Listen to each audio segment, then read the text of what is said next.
ভয়াবহ এক কাজ করে যুদ্ধের সীমা পরিসীমা বদলে দিয়েছে ইরান। ৪,০০০ কিমি দূরের মার্কিন ঘাঁটিতে ক্ষেপণাস্ত্র নিক্ষেপ ইরানের।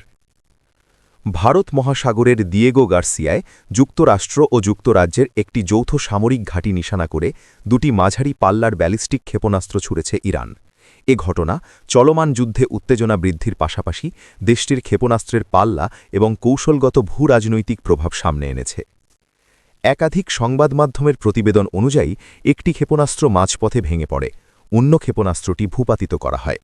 এরপরও ইরানের এই হামলার প্রচেষ্টা ঝুঁকির মানচিত্র বদলে দিয়েছে বলে মনে করা হচ্ছে। দিয়েগো গার্সিয়া যুক্তরাজ্যের নিয়ন্ত্রণাধীন একটি প্রবাল দ্বীপ। ইরান থেকে এই দ্বীপের দূরত্ব প্রায় ৪,০০০ কিলোমিটার। অথচ ইরান এতদিন দাবি করে আসছে তাদের ব্যালিস্টিক ক্ষেপণাস্ত্রের সর্বোচ্চ পাল্লা ২,০০০ কিলোমিটার। যদি ইরান সত্যিই তাদের ঘোষিত সীমার দ্বিগুণ দূরত্বে হামলার চেষ্টা করে থাকে, তাহলে এর মানে হল দেশটির এমন কিছু অপ্রকাশিত সক্ষমতা রয়েছে যা বিশ্ব এখনও জানে না। এই ক্ষেপণাস্ত্র ভারত মহাসাগরের গভীরে এমনকি দক্ষিণ ইউরোপ পর্যন্ত পৌঁছাতে সক্ষম।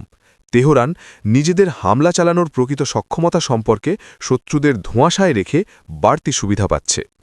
দিয়েগো গার্সিয়া সাধারণ কোনো সম্পদ নয়, বরং এটি বিশ্বজুড়ে মার্কিন শক্তি প্রদর্শনের একটি অত্যন্ত গুরুত্বপূর্ণ কেন্দ্র। এটি লজিস্টিক ও হামলার প্ল্যাটফর্ম হিসেবে কাজ করে। এ ঘাঁটিতেই যুক্তরাষ্ট্রের শক্তিশালী বোমারু বিমান ও নজরদারি বিমানগুলো রাখা হয়।